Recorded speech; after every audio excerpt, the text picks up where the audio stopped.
Okay, so imagine like a world where everybody just stops fighting, just puts everything on hold so athletes can compete, but like not for money or anything, just for, I don't know, glory. Yep.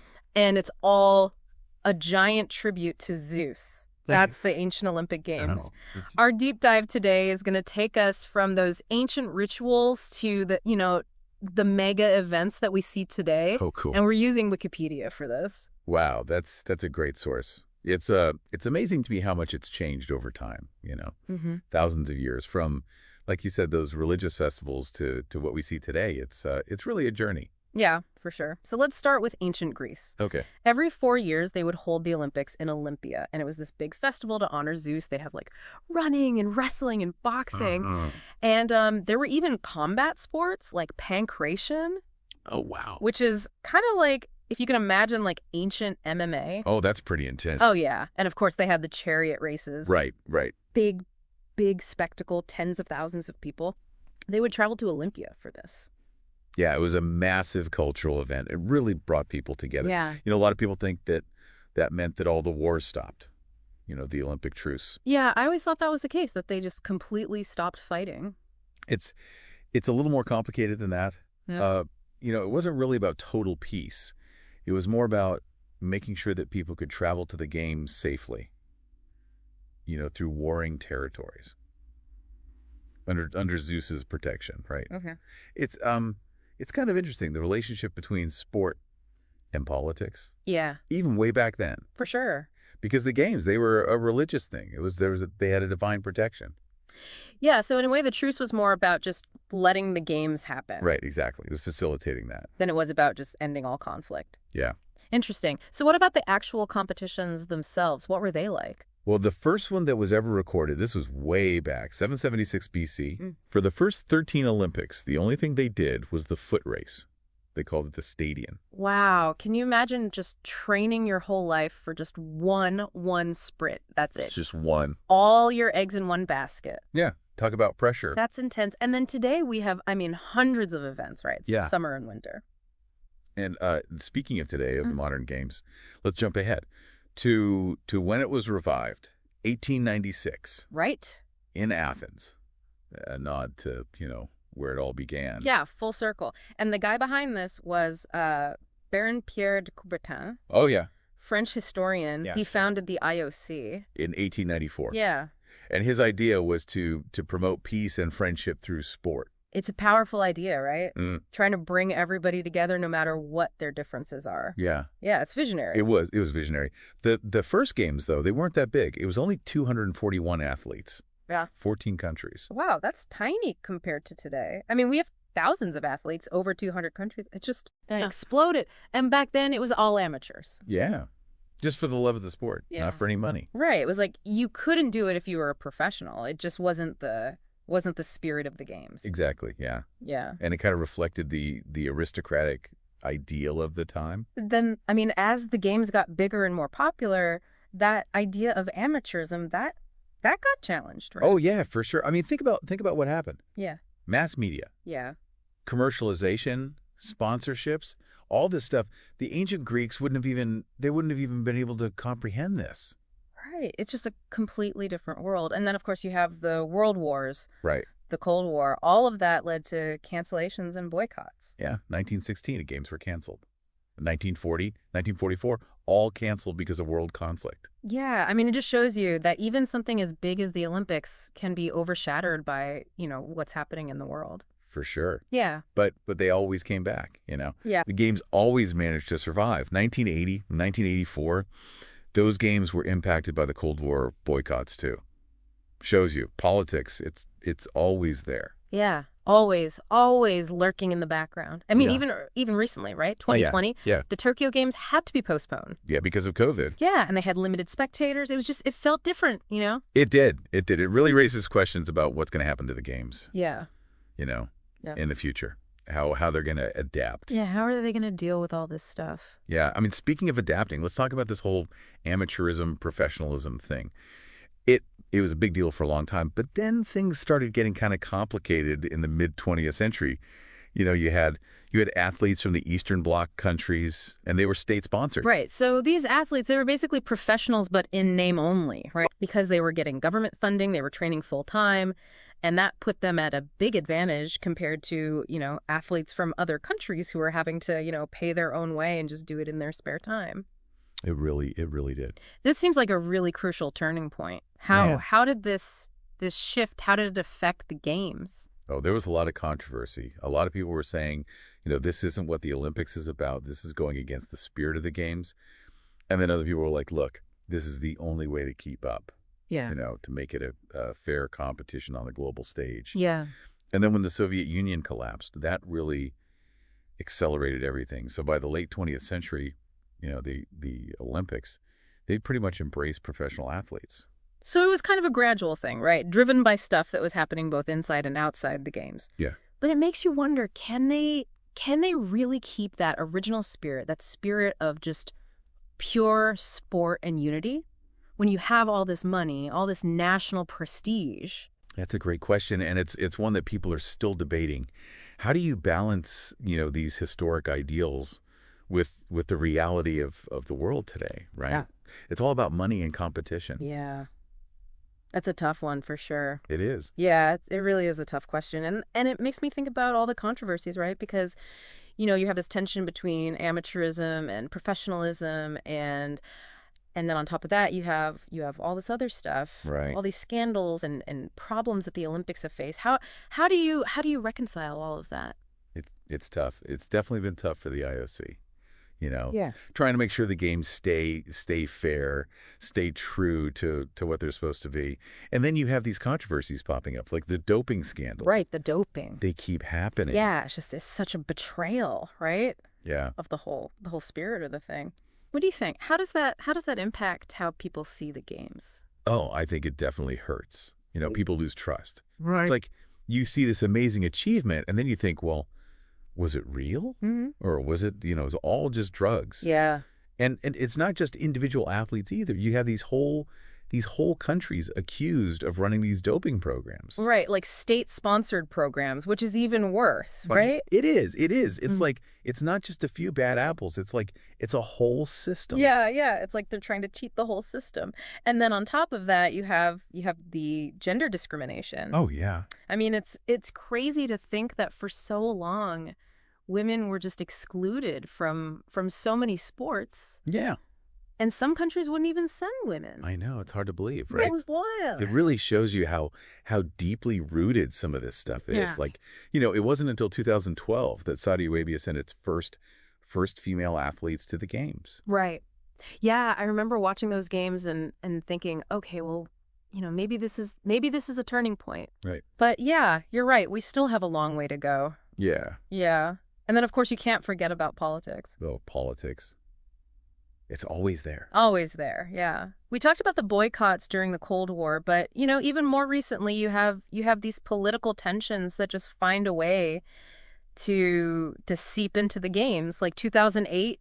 Oh, yeah. Beijing, the Russo-Georgian War started on the same day as the opening ceremonies. Right. Wow. It's like you can't escape it. I can't escape it. It really shows you how hard it is to keep sports and politics separate. Yeah. And then you have the bidding process. Oh, the bidding. Yeah. I mean, all these accusations of bribery and corruption. It just makes the whole thing look, shady. It really does. Yeah. There's a lot of lack of transparency there, which isn't good. It raises a lot of questions. Yeah, for sure. But let's shift gears for a second. Let's talk about, how do the Olympics even work? Like, how do the athletes qualify? It's not like you just, wake up one morning and you're like, I'm going to go to the Olympics. Right. No, it's not that easy. No. So how does it work? So for individual sports, usually the athletes have to reach a certain ranking. There's like global lists that these sports organizations keep. Okay. And you have to be up there at the top. So you have to be good, but you also have to be consistent. Right. You have to prove yourself. Yeah.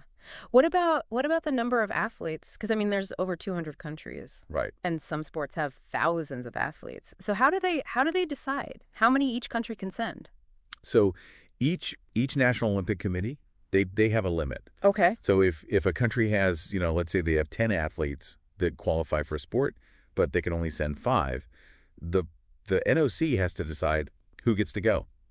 What? So it's like a whole other competition just to make it onto the team. Yeah, right. Okay, what about team sports? Is it the same kind of thing? So for team sports, it's usually they have continental qualifying tournaments. Oh, okay. So let's say basketball, you have a European qualifying tournament, and the top teams, they get to go to the Olympics. Okay, so it's like a tournament of tournaments. Exactly. I like that. But what if a country is really good at a sport, but their continent isn't that good? Do they have any chance? Yeah, so there's some special spots. Okay. So some countries can get what they call universality places. Okay.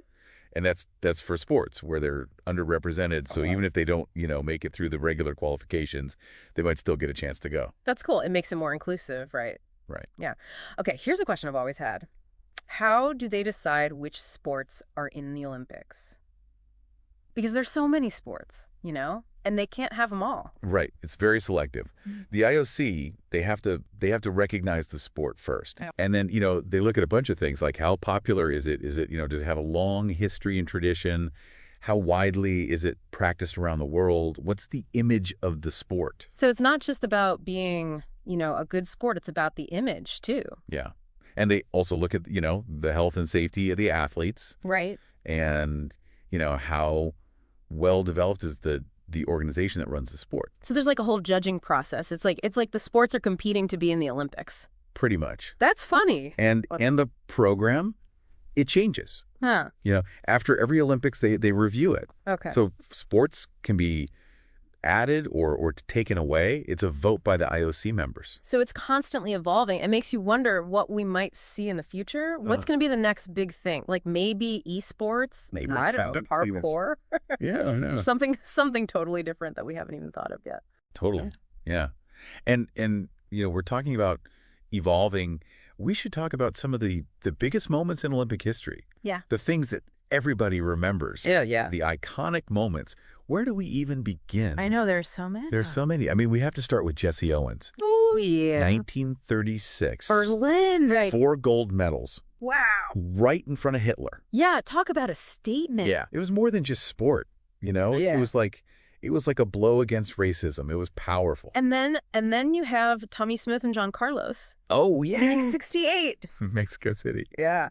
Raising their fists on the podium. Powerful image. So powerful and so controversial. Very controversial. But it started a conversation. Yeah.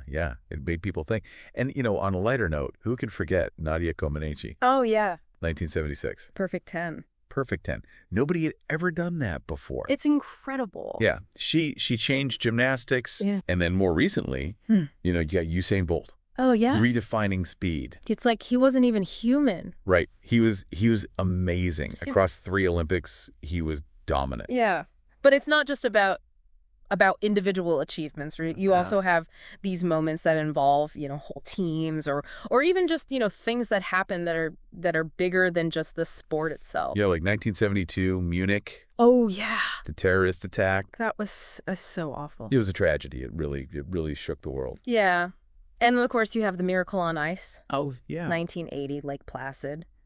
The U.S. hockey team. Beating the Soviets. Nobody thought they could do it. It was like a movie. It was incredible. It was incredible. And these moments of triumph and tragedy, they show you that the Olympics are more than just a sporting event. They really are. They're like a stage for history to play out. Yeah. You see the best of humanity, but you also see the worst. Yeah, that's true. And it's all happening on this global stage. So everyone's watching. I mean, they really are more than just medals and records, right? It's about the stories. It's about the emotions. It's about the human drama. Yeah. Yeah. And even with all the controversies and all the problems, people still love the Olympics. They still watch. Yeah, I think it's because of that spirit, right? Yeah. That striving for excellence. The athleticism. Yeah. And just the fact that people from all over the world are coming together, it's powerful. It is. I think you're right. I think that's what it is. But, there's a whole side to the Olympics that I think a lot of people don't even know about. A side that's a little bit weird. Oh, yeah. Like unconventional. Oh, yeah. Have you ever heard of some of the sports that used to be in the Olympics? Oh, you mean like live pigeon shooting? Live pigeon shooting. Seriously? 1900 Paris. Oh, my God. That's both horrifying and fascinating at the same time. They released over 300 birds. And the competitors, they had to shoot as many as they could. Oh my The God. winner, he was a Belgian guy, Leon de London. He killed 21 out of 21. Oh my God. Yeah. People protested. I can imagine. And thankfully, they never did it again. Yeah, good riddance to that one. Right. That's gotta be one of the weirdest Olympic sports ever. It's up there. What else? What else is there? Well, there was tug of war. Oh, tug of war. Okay. They did that from 1900 to 1920. 8 men on each team pulling on a rope, trying to, drag each other across a line. I mean, that actually sounds kind of fun. Yeah. Maybe they should bring that back. People love tug of war. Right. And then there was something called club swinging. Club swinging. Yeah, it was in 1904, St. Louis. It was basically like rhythmic gymnastics with clubs, but more masculine. Oh, so like rhythmic gymnastics for dudes. Pretty much, yeah. That's funny. And then, I don't know, what else? 1900 Paris, they had a swimming obstacle course. Yeah, that's right. I can only imagine what that looked like. People just splashing around. And they even had an underwater swimming event. Underwater swimming? I can barely hold my breath for a minute. Right. Those early Olympics they were wild. Yeah, they were. Oh, and we can't forget about solo synchronized swimming. Solo synchronized swimming, what is that? It was from 1984 to 1992. So you're synchronizing by yourself? Yeah. Okay. I don't get it. I guess you're synchronizing with yourself, like your own reflection. All right. Well, I'm definitely going to remember that one. Yeah. That's a good one. A good fact.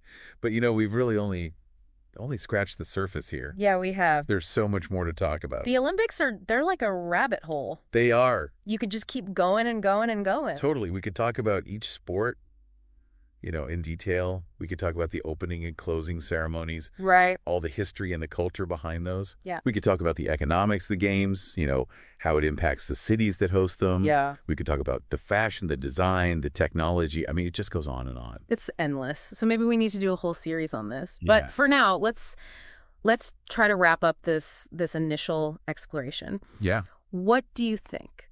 If you had to sum up the essence of the Olympics, like what would you say? Oh, that's tough. But I think at its core, it's about trying to be the best. Yeah. It's about pushing human potential. And it's about the power of sports to bring people together. Yeah. No matter who they are, where they're from. That's a good way to put it. It's about connection. Yeah. Yeah. Yeah. And even with all the bad stuff, all the controversies, that spirit is still there. It is. Yeah. It's still inspiring people. Yeah, it's amazing to me how much the Olympics can make you feel, like 1 minute you're inspired and you're cheering, and then the next minute you're angry or you're sad. It's like a whole roller coaster of emotions. Yeah. It really is. But through it all, the games, they just keep going. They keep changing with the times. But that spirit, of athleticism and just global unity, that's still there. Yeah, you're right. It's like they're a mirror to the world. Mhm. You see the good and the bad all reflected in the games. Yeah. And it's that makes them so interesting, right? It's that complexity. Absolutely. So where do we go from here? I mean, we've talked about, the history, the controversies, the great moments, even the weird stuff. Right. But what does it all mean for the future? Well, I think the big question is, can the Olympics keep up? Yeah. The world's changing so fast. You have climate change, social justice, technology. All of these things are going to impact the games. So what do you think? What are some of the big challenges that the IOC is going to have to face? Well, sustainability is a big one. I mean, think about it. You have to build all this infrastructure just to host the games. Yeah. And that has a huge impact on the environment. Yeah. So what can they do? Well, maybe they need to start thinking about, being more sustainable. Maybe they need to have fewer host cities. Or maybe they need to rotate between a few permanent cities. Oh, okay. So like instead of building new stuff every time, they reuse the same facilities. Exactly. That would definitely help with the environmental impact. And it would save money. Yeah, that makes sense. What about the social justice stuff? Because we've seen, more and more athletes speaking out about things like inequality, right, using their platform to make a statement. Yeah, and I think that's only going to continue. The IOC is going to have to figure out how to deal with that. Because they want to stay neutral politically. But they also have to, protect human rights, Hmm. Make sure that all the athletes feel safe and included. Yeah, it's a tough line to walk. It is. And then you have technology. Right. Technology is changing everything. It is. I mean, think about how we watch the games now. Yeah. It's completely different from even just a few years ago. Yeah, streaming, VR, all that stuff. And it's only going to get more, more advanced. So how do you think that's going to affect the Olympics? Well, we might start seeing things like, virtual reality experiences at the games, augmented reality. We might even see new sports that are based on technology. Oh, wow. It's exciting to think about. It is. But, technology, it's just a tool. Yeah. At the end of the day, it's still about the people, right? Yeah. It's about the athletes, their dedication, their passion. That's what makes it so compelling to watch. Absolutely. It's the human stories that really connect with people. Yeah, the triumphs, the heartbreaks, all of that. I think we've given our listener a lot to think about today. We've gone from ancient Greece to the modern world. We've talked about everything from pigeon shooting to climate change. Yeah, we have. It's been quite a journey. It has. But I think the main takeaway for me is that the Olympics they're more than just sports. Yeah. They're a reflection of us, as a society, as a planet. Absolutely. Our values, our struggles, our hopes, it's all there. And as the games keep changing, we have to keep engaging with them, thinking about them, talking about them. Yeah. Yeah. We can't just be passive observers. Right. Right. We have to be informed. We have to be critical. But we also have to celebrate, the things that are good about the games. I agree. Yeah. So it's not just about cheering for our team. It's about being a part of something bigger. It's about being a citizen of the Olympic world. That's a great way to put it. We all have a role to play. Well said. Well, I think we've covered a lot of ground today. Hopefully our listener is feeling a little bit more, knowledgeable about the Olympics, maybe a little bit more appreciative of how complex they are. I hope so. And how much they've changed over time. It's been a pleasure talking about this with you. Yeah, me too. And to our listener, thank you for coming along on this deep dive with us. We hope you enjoyed it. And remember, it's not just about winning. It's about taking part. It's about trying your best. And it's about celebrating, what it means to be human. Well said. So until next time, stay curious.